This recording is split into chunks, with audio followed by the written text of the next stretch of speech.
Welcome to the deep dive. Today, we are taking, well, a single, seemingly pretty normal source text. It's just a short Monday morning catch up between two colleagues, Anna and Tom. Hmm.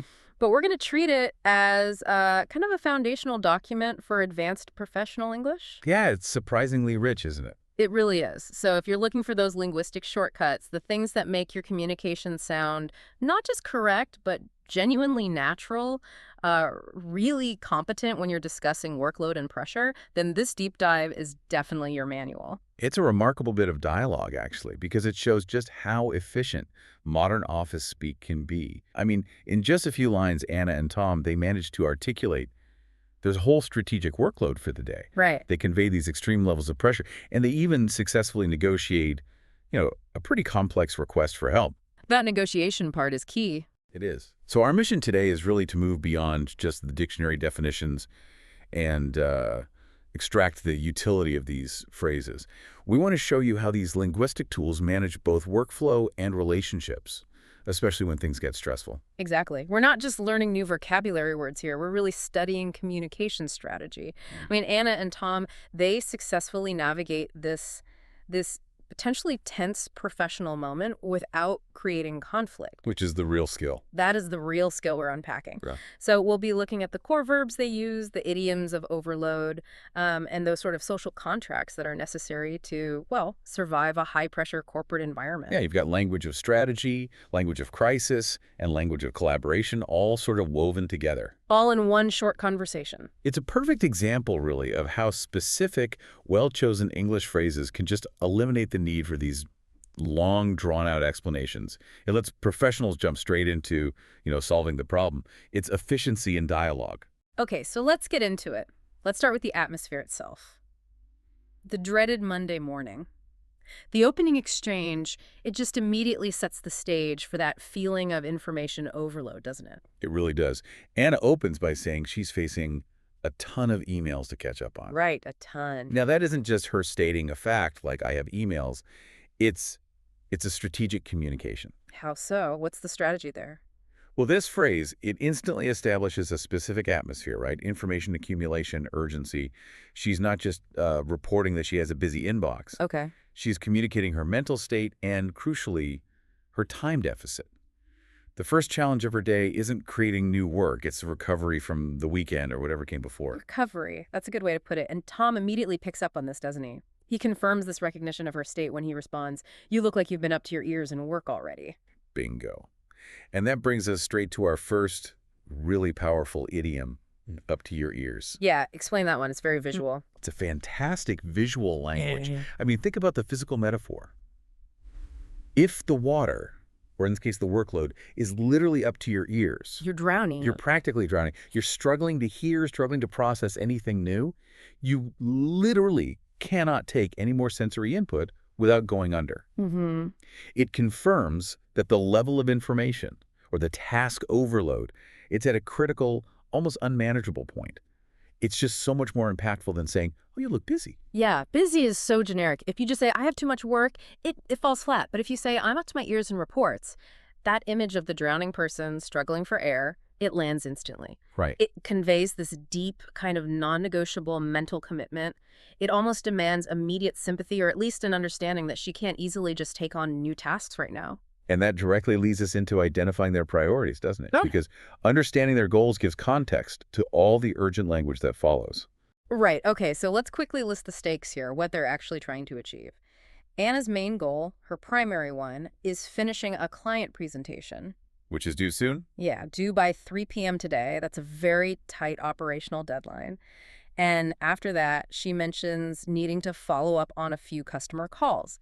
Still important, but secondary to the presentation. And Tom's tasks, they seem perhaps even more strategically high stakes. He's trying to finish the quarterly report. The quarterly report, always fun. Always. And specifically, he needs to nail down the final figures. We'll come back to nail down later, but it implies difficulty and importance. Okay. And after that crucial data validation, he has to prep for a meeting with the boss this afternoon about the budget for a new project. Ooh, budget meeting with the boss. High stakes indeed. Absolutely. So both of them are dealing with tasks that are either really time critical like Anna's presentation, or financially sensitive and strategically important, like Tom's report and meeting. So let's dissect that verb that really kicks off Anna's day, the one signaling that deficit we talked about.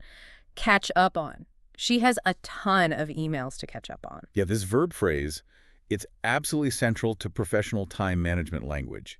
To catch up on something, it specifically implies dealing with accumulated work or correspondence or information that's been, ignored or deferred for some reason. It's the language of the backlog, basically. Exactly. If Anna just said, I'm answering my emails, Tom might assume, okay, standard operations, business as usual. hmm But by using catch up on, she immediately establishes that she is starting the day already behind schedule. Maybe she was off yesterday, maybe she was in meetings, but there's an accumulation. It's subtle, but it's really essential, isn't it? Think about the difference in impact. Like, if you take a week of vacation and come back, Oh, yeah. you don't just do work on Monday morning. You have to catch up on the week you missed. Mhm. That specific phrasing, and I think the particle on is important, it emphasizes the thing that piled up. It's crucial for the listener, for you to internalize. And you see it everywhere, right? I need to catch up on the latest industry news, or after that huge project, I finally managed to catch up on my sleep.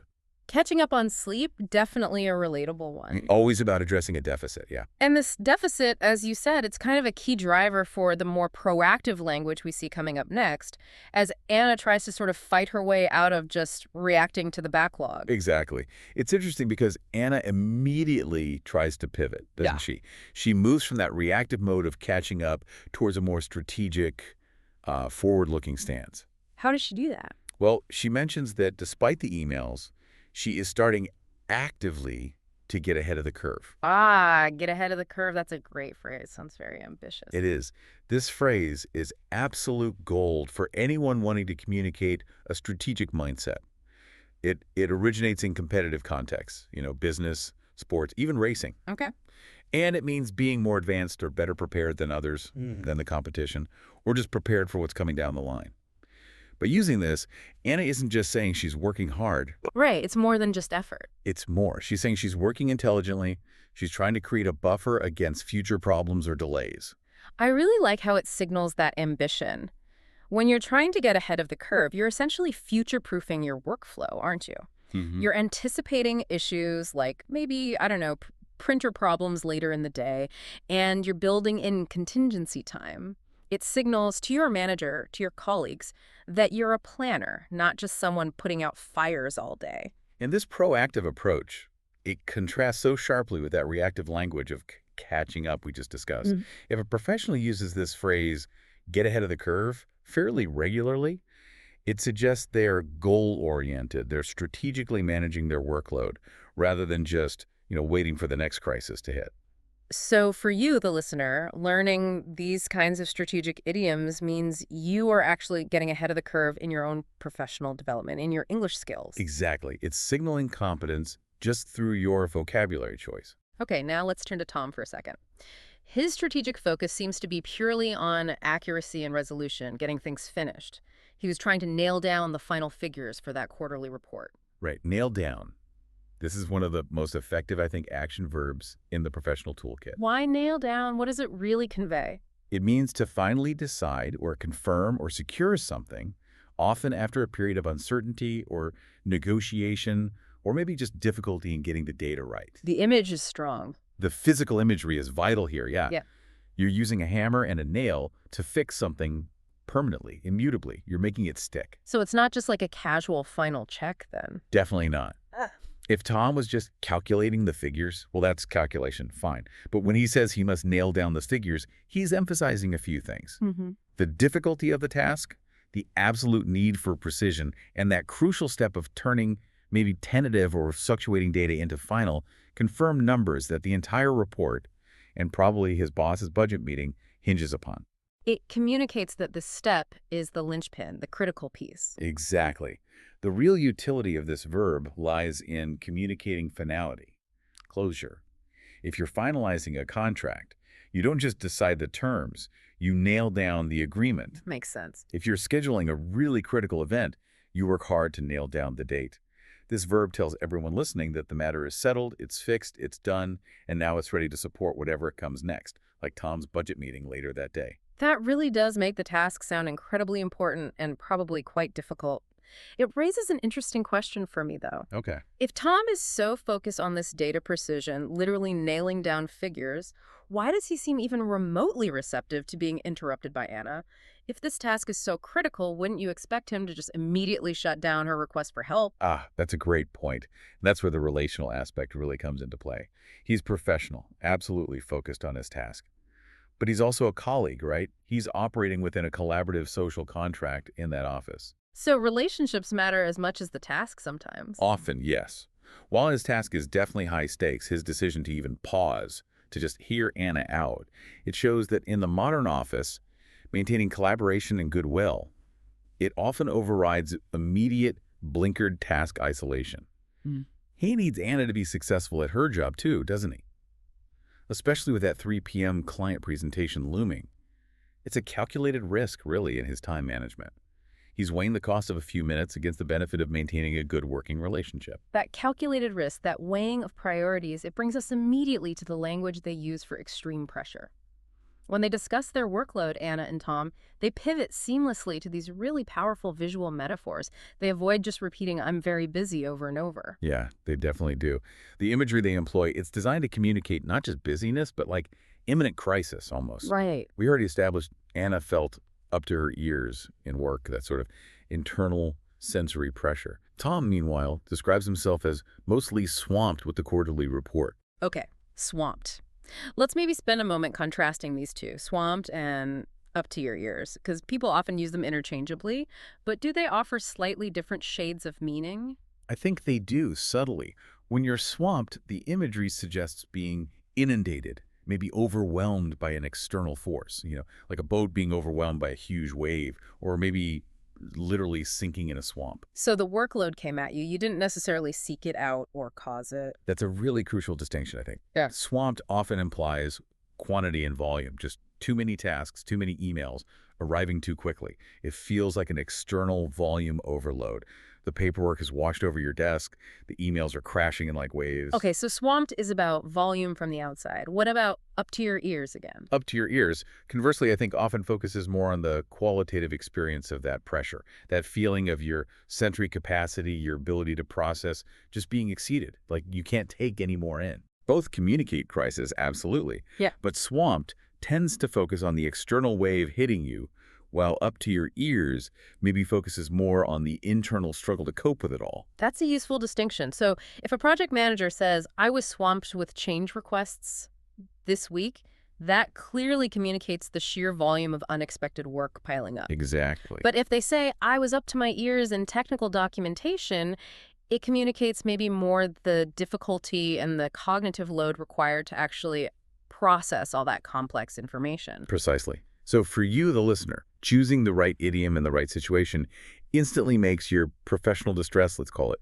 sound more sophisticated and specific. It's more descriptive. And this high level of pressure, this feeling of being swamped or up to your ears, it kind of culminates in Tom's most intense piece of language, the one he uses when Anna actually asks for help. He says, "I'm a bit under the gun with my deadline." Yeah, under the gun.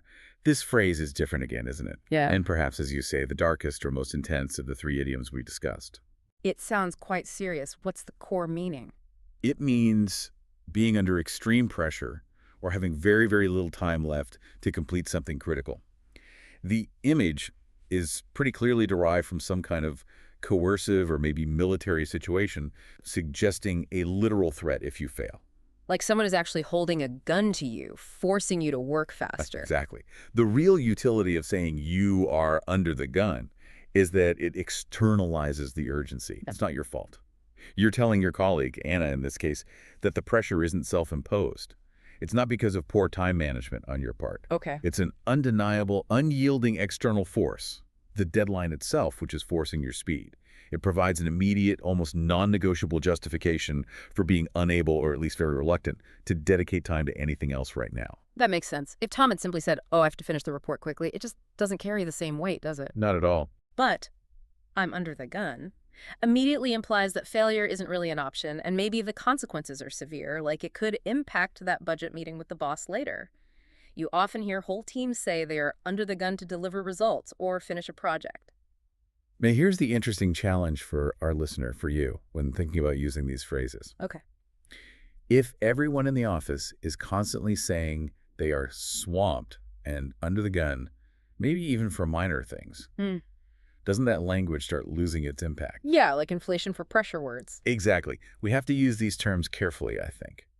They are like currency. If you constantly devalue them by using them for minor issues, they just won't work when a real crisis hits. Tom uses under the gun here very specifically to defend his time against Anna's request. Right. It functions as a protective linguistic barrier. And it sets a really high standard for why he can't offer his full attention, which, interestingly, then makes his eventual offer of some assistance even more valuable, doesn't it? Precisely.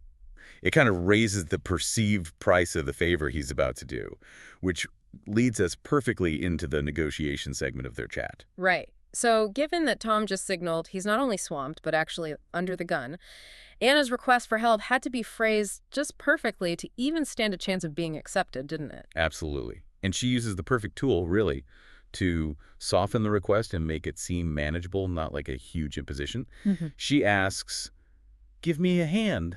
Give me a hand. It sounds so simple. It's simplicity itself, yeah. Yeah. It just means help me. But the structure, the phrasing is far friendlier, much more collaborative than just issuing a command like help me or even a direct query like can you help me? How is give me a hand friendlier? Well, the full phrase she uses is I was wondering if you could give me a hand with something. That I was wondering if part introduces this note of penitive inquiry, almost deference, and give me a hand itself. It sounds collaborative. It does. It's low-stakes language for what could be a high-stakes favor, depending on Tom's situation. It's essential social lubrication in the workplace. It frames the help not as a burden purely on Tom, but as a shared physical act, literally lending a hand. Makes the request feel more like a partnership, maybe, not an imposition. Exactly. And the scenario itself, the reason she needs help, confirms this strategy was probably wise. Anna's problem isn't some huge strategic failure on her part. No, it's the printer. It's a mechanical roadblock. She needs to print these huge color charts for that critical 3 p.m. client presentation, and the office printer is acting up again. We've all been there. Oh, definitely. It's a trivial, frustrating logistical problem, a technical issue. And asking for help with a quick technical fix is generally seen as a more acceptable short-term favor to ask a colleague, especially if they're known to be good with tech, maybe like Tom is. Okay, so the request is softened, the reason is practical. Now, Tom's response here. You described it earlier as a masterclass in relationship management. Break that down. It really is brilliant. He doesn't just say no. Yeah. And critically, he doesn't just say yes either. He very carefully sets the terms of his help. How? Well, first, he acknowledges his own constraint again. I'm a bit under the gun, he reminds her. Reinforces his own pressure. Right. Setting the stage. But then he immediately pivots to the commitment. But I can spare a few minutes. A few minutes, very specific. Crucial nuance there for you, the listener, to grasp.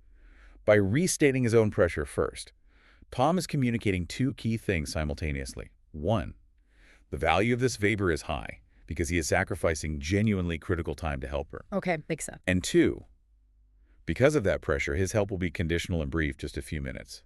It manages Anna's expectations perfectly. He's not promising hours of troubleshooting. So he maintains the collaborative relationship, keeps the goodwill, but he also protects his own high-priority tasks. He ensures the favor is seen as a genuine sacrifice, not just something he could easily do. Exactly. He's essentially trading a small amount of his high-pressure time for a significant amount of social capital of goodwill with Anna. And Anna recognizes this immediately, right? She pays that social capital debt instantly and actually quite enthusiastically. We move straight into the language of reciprocity and gratitude. She does. She delivers two absolutely essential phrases back to back. First, there's the high-level emotional praise. You're a lifesaver, Tom. Lifesaver, that's strong praise. It really is. Calling someone a lifesaver acknowledges that their assistance isn't just helpful, it's critical to your professional survival in that moment, in this case, meeting that vital 3 p.m. deadline. It's top-tier gratitude language.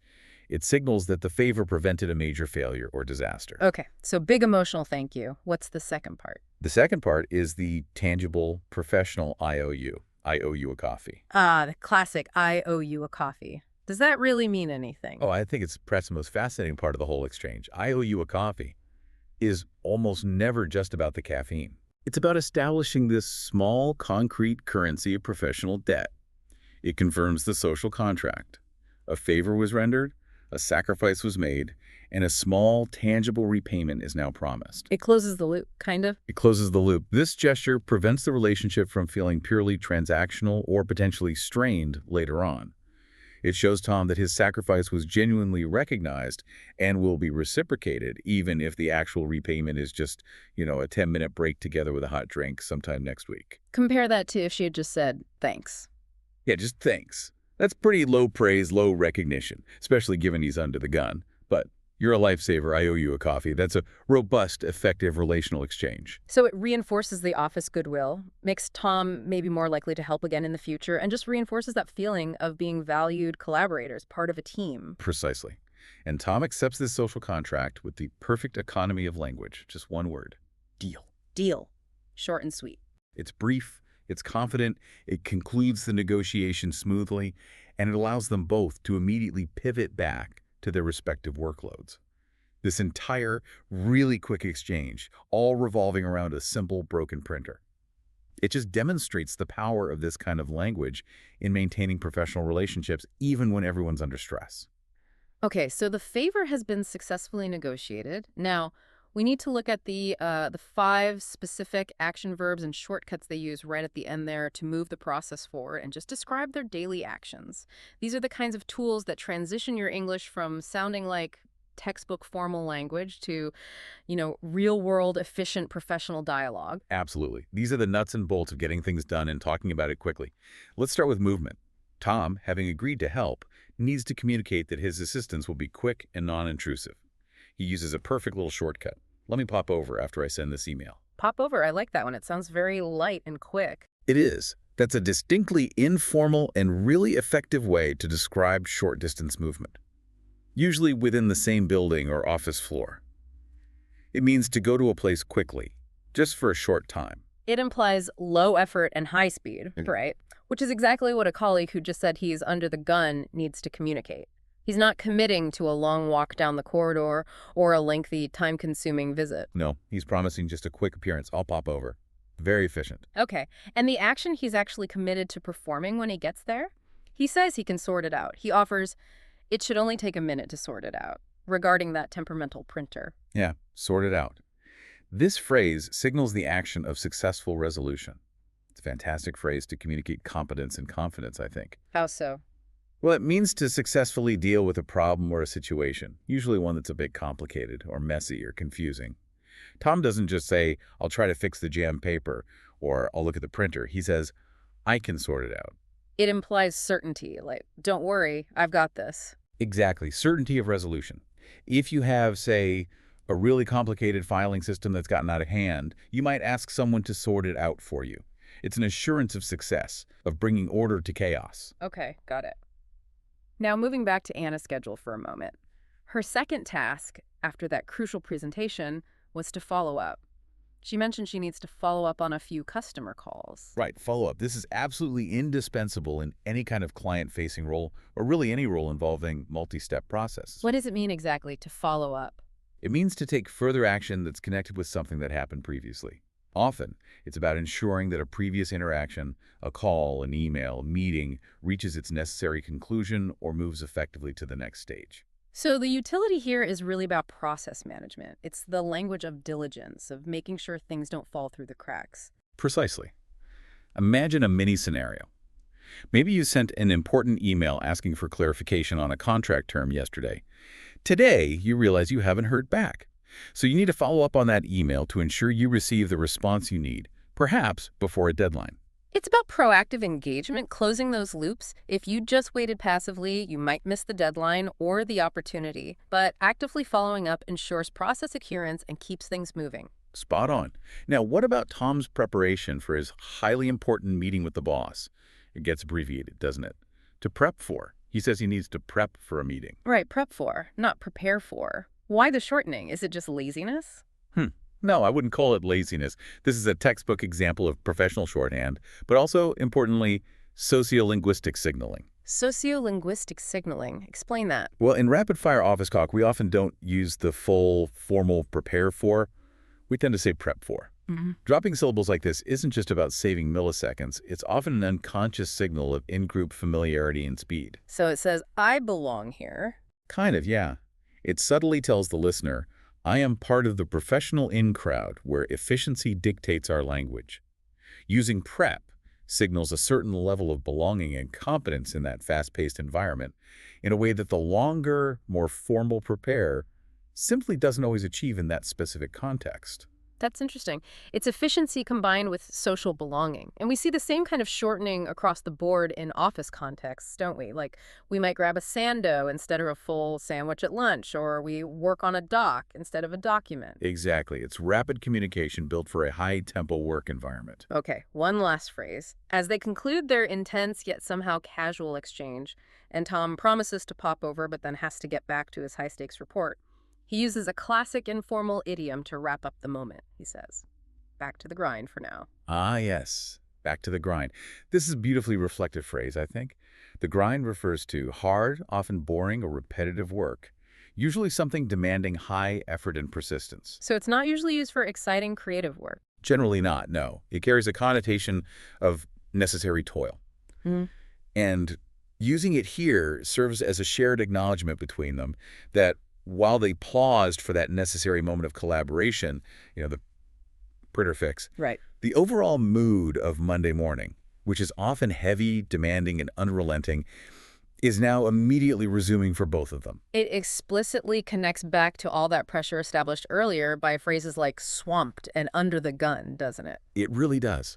It allows both Anna and Tom to exit that brief interaction on a note of camaraderie, almost like, okay, we're both suffering through this demanding work together, but we got to do it. And it signals an immediate resumption of the high-pressure tasks they each need to nail down before their respective afternoon deadlines hit. It's a perfect little linguistic signal for, okay, break over, back to professional labor. Couldn't put it better myself. Yeah. Hashtag outro. So let's just take a moment to synthesize the actually immense value we've managed to extract from this one. Very brief office dialogue. We started with the necessity of using specific language to communicate workload and urgency effectively. Mhm. Remember the power of using specific image. Saying you're swamped or up to your ears creates a far stronger mental picture of pressure, and it justifies your time limitations much more effectively than just vaguely saying, oh, I'm busy. Absolutely. And we've seen throughout this conversation that natural-sounding professional English relies really heavily on these kinds of strategic shortcuts across maybe 3 major domains. Okay, what are they? First, there's strategy, using phrases like get ahead of the curve to show foresight or nail down to communicate decisiveness and finality. Right, strategy language. Second, there's pressure, employing those powerful idioms like under the gun or swamped to externalize the urgency and manage expectations. Pressure language. Got it. And third, crucially, collaboration, utilizing phrases like give me a hand to soften requests and things like you're a lifesaver or I owe you a coffee to manage relationships and ensure that vital reciprocity. Strategy, pressure, collaboration, all managed through these specific phrases. The ultimate takeaway here for you listening is really one of utility, isn't it? You're not just learning dictionary definitions here. Not at all. You're acquiring practical tools that signal competence, that signal integration into the professional environment. So we really encourage you to actively practice and try using these phrases. Yeah, don't wait for a crisis to try them out. Maybe just pick 3 of the phrases we discussed today. Next time you need to offer quick help to someone, tell them you can pop over and sort it out. Good one. Or, if you are genuinely feeling the pressure of a tight deadline, try using under the gun, appropriately, of course.